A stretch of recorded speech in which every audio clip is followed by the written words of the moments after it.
हर हर महादेव। दोस्तों, आप सुन रहे थे मेरे साथ दिल का रिश्ता की कहानी।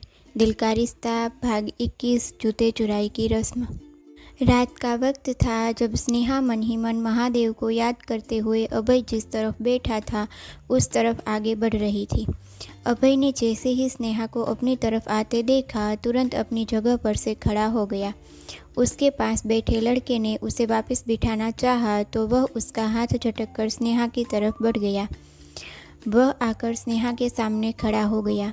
अभय स्नेहा को देख मुस्कुराया तो स्नेहा भी जबरदस्ती मुस्कुरा दी। वह मन ही मन बड़बड़ाने लगी, मन तो करता है अभी के अभी आपके मुंह पर मुक्का झड़ दे। संगीत में मुझे कैसे घोल रहे थे, सब पता है मुझे। बात जूतों की ना होती तो आपका मुंह तक ना देखते। एक बार जूते मिल जाए फिर उन्हीं जूतों से आपके सिर पर मार मार कर भाग जाएंगे। आपको कुछ चाहिए था? अभय की आवाज़ से स्नेहा जैसे नींद से जागी। हाँ, वो मुझे जूते चाहिए, स्नेहा ने कहा।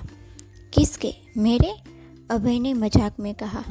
स्नेहा ने पहले तो अभय को घूरा और फिर चिढ़कर कहा, आपके जूतों का क्या अचार डालेंगे? जीजू के जूते चाहिए। ओह, तो भाई के जूते चाहिए। जाइए जाकर ले लीजिए, वो वहाँ पड़े हैं। अभय ने पलटकर सामने की तरफ इशारा करके कहा। स्नेहा ने देखा 4-5 लड़कों के बीच में जूतों का बॉक्स रखा हुआ था। ये देख वह और ज़्यादा चिढ़ गई। फिर भी उसने खुद पर कंट्रोल करके नरम आवाज़ में कहा, आप ला दीजिए ना। क्यों, आपके पैरों में दर्द है? ओह हाँ, होगा ही। आखिर कल डांसर ना होने के बावजूद हील्स पहनकर डांस किया तो पैरों में स्वेलिंग आ गई होगी ना। अभय ने कहा तो स्नेहा चौंकी। वह मन ही मन सोचने लगी, इन्हें कैसे पता? ज़्यादा मत सोचिए, आपको लंगड़ाते हुए चलते देख चुका हूँ तो यूँ ही अंदाज़ा लगाया। अभय ने कहा। ओह, पर अब तो जूते ला दीजिए, उन्हें चुराने का तो हम सालियों का अधिकार होता है, प्लीज़। स्नेहा ने हो सके उतना मासूम चेहरा बनाकर शब्दों में चाशनी खोलते हुए कहा। अभय ने आराम से कहा, इतना मीठा मुझे हजम नहीं होगा। वैसे भी स्वेलिंग भी इतनी नहीं होगी कि आप खुद जूते ना ला सके। स्नेहा सोचने लगी तो अभय ने मुस्कुराकर कहा, चलिए मैं आपके साथ चलता हूँ, मगर जूते तो आपको ही लेने होंगे। अभी आपने ही तो कहा कि जूते चुराना आपका अधिकार है, तो आपको ही चुराने होंगे ना। मैं दूंगा तो वो मैंने दिए ऐसा होगा। कहकर अभय ने जैसे ही स्नेहा का हाथ पकड़ना चाहा, बीच में ही किसी ने उसका हाथ पकड़ लिया। अभय ने गर्दन उठाकर देखा तो शिवांश सामने खड़ा मुस्कुरा रहा था। फिर उसने गंभीर होकर गर्दन हिलाई और अपना सिर नामे हिलाकर अभय का हाथ छोड़ दिया। अभय ने तुरंत हाथ पीछे खींच लिया। स्नेहा ने हैरानी से शिवांश को देखा, जबकि शिवांश की नज़रें अभय पर थी।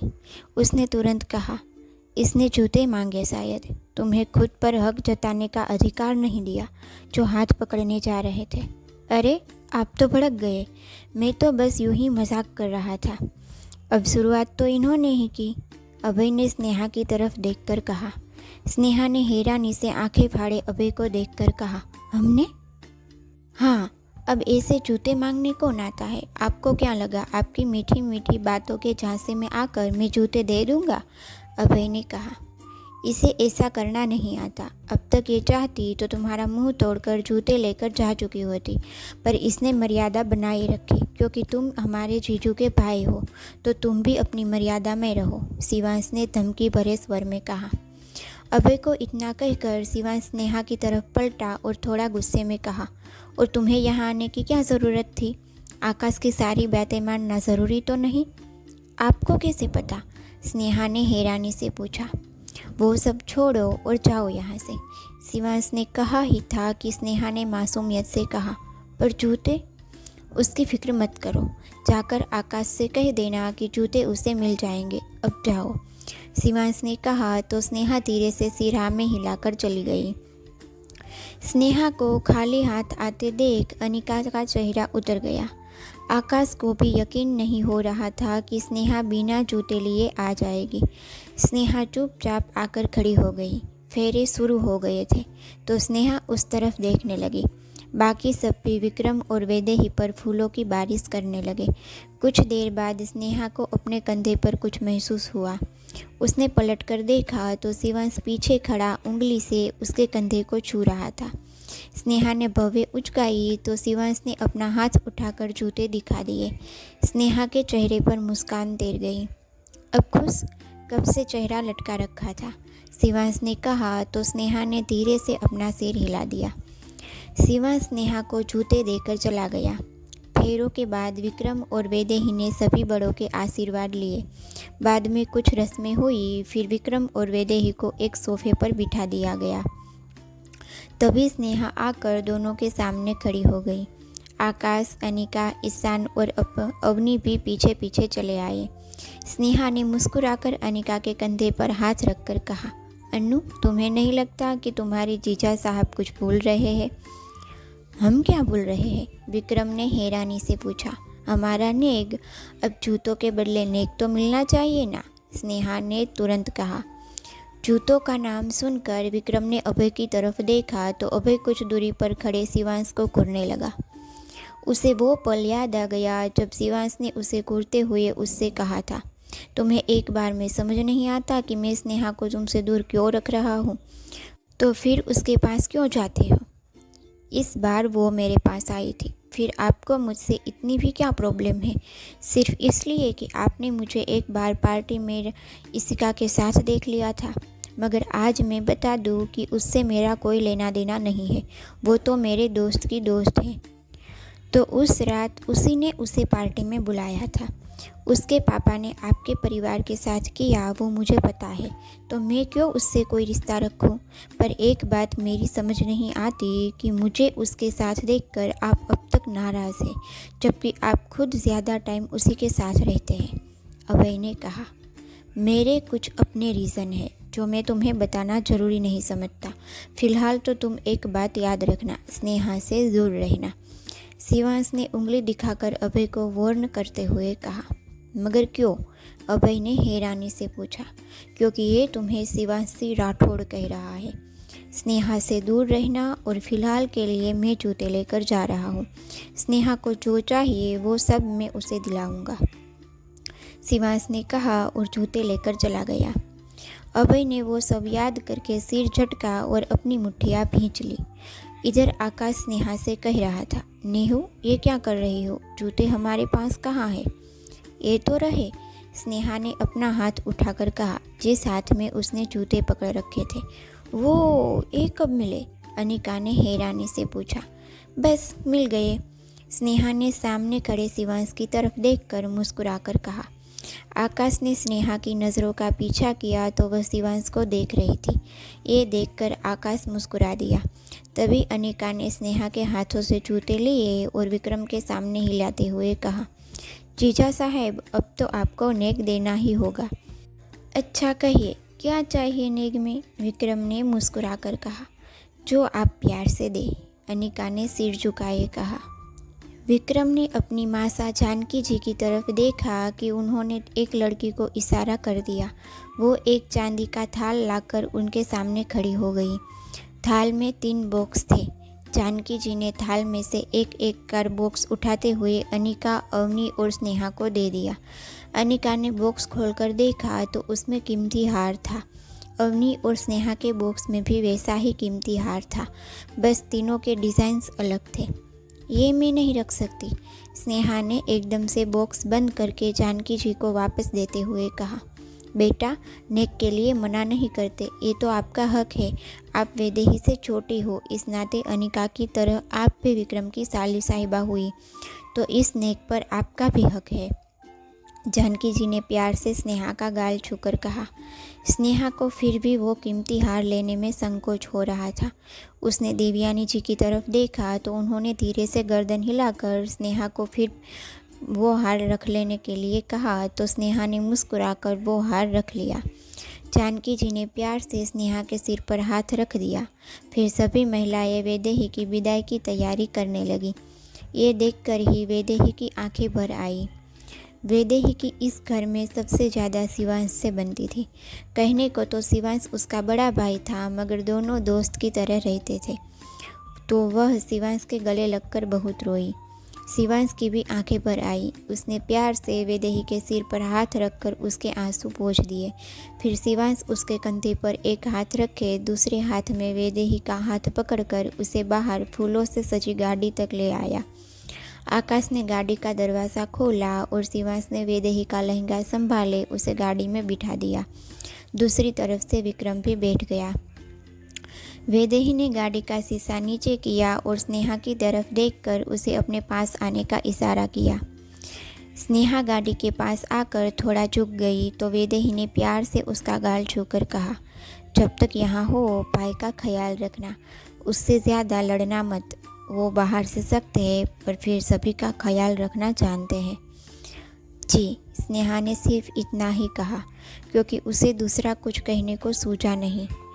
इतने परिवार वालों को छोड़कर वैदेही ने उसे ही शिवांश का ख्याल रखने के लिए क्यों कहा, ये उसकी समझ में नहीं आया। स्नेहा पीछे हटकर अनिका के पास जाकर खड़ी हो गई। वैदेही की आंखों में अब भी आंसू थे। ये देख विक्रम ने धीरे से उसके हाथ पर हाथ रखकर कहा, अब बस भी करिए, मैं आपकी आंखों में आंसू नहीं देख सकता। वैदेही ने धीरे से गर्दन घुमाकर विक्रम की ओर देखा और हल्के से मुस्कुरा दी। यूँ तो विक्रम और वैदेही की अरेंज मैरिज थी, फिर भी विक्रम वैदेही की आंखों में आंसू बर्दाश्त नहीं कर सकता था। पहली ही मीटिंग में उसे वैदेही भा गई थी।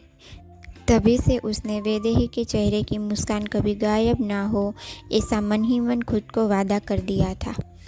आकाश और शिवांश ने धीरे से गाड़ी को धक्का लगाया और गाड़ी अपने गंतव्य पर चल पड़ी। जब तक गाड़ी सभी की आंखों से ओझल ना हो गई तब तक पूरा राठौड़ परिवार उसे जाते हुए देखता रहा। बाद में सब अंदर चले आए। शिवांश कुछ ज़्यादा ही उदास हो गया था तो वह तुरंत अपने कमरे में चला गया। अनिका भी अवनी के साथ अपने कमरे में चली गई। कुछ मेहमान शादी के तुरंत बाद ही घर को चले गए। देवयानी जी और राजेश्वरी जी ने उन्हें मिठाई और तोहफे देकर विदा किया। काफ़ी रात हो चुकी थी। घर के नौकर सारा सामान समेट रहे थे। सारा काम निपटा कर वो अपने सर्वेंट क्वार्टर में चले गए। परिवार वाले अपने अपने कमरे में चले गए। अगले दिन बाकी बचे रिश्तेदार भी अपने घर चले गए। घर के लोग डाइनिंग टेबल पर नाश्ते के लिए जमा थे, मगर शिवांश सभी के बीच से गायब था। जब वह वैदेही की विदाई के बाद अपने कमरे में गया तब काफ़ी उदास लग रहा था। स्नेहा ने वो महसूस किया था, इसलिए उसकी नज़रें सीढ़ियों पर ही टिकी थी। तभी उसके पास बैठे आकाश ने धीरे से कहा, भाई नहीं आएंगे, वो दी की विदाई से अपसेट है। अब वो अपने कमरे से कब बाहर आएंगे कुछ पता नहीं। क्यों? स्नेहा ने हैरानी से पूछा। जब भी भाई की दी से लड़ाई होती तो भाई ऐसा ही करते। फिर जब दी उन्हें मनाने उनके कमरे में जाती तभी भाई कमरे से बाहर आते। पर अब तो दी दूसरे घर चली गई तो अब कुछ कह नहीं सकते कि भाई कब तक खुद को संभाल कर बाहर निकलेंगे, आकाश ने कहा। स्नेहा आकाश की बातों से गहरी सोच में पड़ गई। वह ठीक से नाश्ता भी नहीं कर पाई।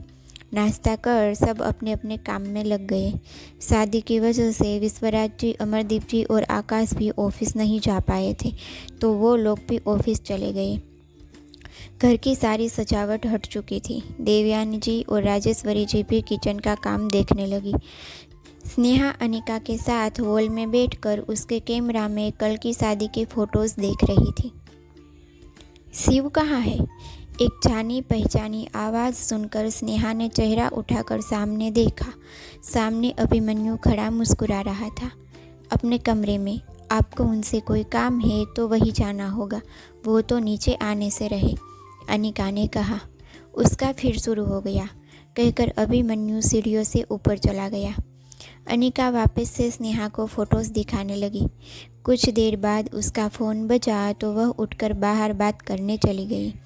स्नेहा की नज़रें ऊपर जमी हुई थी। उसे लगा कि अभिमन्यु के आने से शिवांश बाहर आएगा, क्योंकि स्नेहा जब से इस घर में आई थी उसने महसूस किया था कि शिवांश ज़्यादा देर घर पर टिकता नहीं था। यही सोचते हुए उसने सामने देखा तो अभिमन्यु अकेला ही नीचे आ रहा था। उसने नीचे आते ही स्नेहा से तुरंत पूछा, आपके दोस्त आपके साथ नहीं जा रहे? अभिमन्यु ने एक नज़र स्नेहा को देखा, फिर मुस्कुराकर कहा, नहीं, अब वो खुद को नॉर्मल ना कर ले, पहले वाला शिवांश ना बन जाए, तब तक अपने कमरे से एक कदम भी बाहर नहीं रखेगा। स्नेहा का चेहरा अभिमन्यु की बात सुनकर उदास हो गया।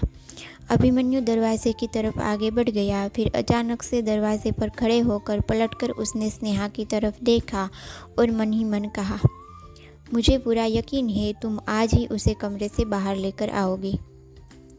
स्नेहा की आखिरी उम्मीद भी टूट चुकी थी कि शिवांश नीचे आएगा। सुबह से दोपहर होने को आई थी, अब स्नेहा का इंतज़ार कर पाना मुश्किल था। उसने एक गहरी सांस ली और उठकर किचन की तरफ बढ़ गई। उसने कॉफ़ी बनाई और चुपके से ऊपर चली आई। वह आकर शिवांश के कमरे के सामने खड़ी हो गई। दरवाज़ा अंदर से बंद था, तो स्नेहा ने एक हाथ से दरवाज़ा खटखटाया। तभी अंदर से शिवांश की आवाज़ आई, वेदु। स्नेहा ने गहरी सांस ली और फिर कहा, दी नहीं, मैं हूँ। शिवांश ने फिर कोई जवाब नहीं दिया। स्नेहा वहीं खड़ी रही। कुछ देर बाद दरवाज़ा खुला। स्नेहा ने चेहरा उठाकर देखा तो सामने शिवांश खड़ा था। स्नेहा के हाथों में कॉफ़ी का मग देखकर वह एक कदम पीछे हट गया। स्नेहा अंदर चली आई। उसने मग टेबल पर रखा और कहा, कॉफ़ी लाई हूँ, पी लीजिए। तुम क्यों लाई? शिवांश ने रूखे स्वर में पूछा। क्योंकि आप नीचे नहीं आए, स्नेहा ने बिना किसी भाव के कहा। मेरी मर्जी, मुझे नहीं आना था तो नहीं आया, लेकिन तुम्हें नहीं आना था, शिवांश ने उसी टोन में कहा। मेरी मर्जी, मुझे आना था तो मैं आ गई, लेकिन आपको नीचे आना चाहिए था। स्नेहा ने शिवांश की ही बातें पूरे एटीट्यूड के साथ थोड़े शब्द बदल कर दोहराई तो शिवांश आंखें छोटी करके उसे घूरने लगा। अब घूरना बंद करिए और कॉफ़ी पी लीजिए, गर्म हो जाएगी। स्नेहा ने टेबल पर पड़े मग की तरफ इशारा करके कहा। शिवांश ने चिढ़कर कहा, गर्म नहीं, ठंडी होती है, ये कोल्ड कॉफ़ी है। स्नेहा ने भी चिढ़कर कहा।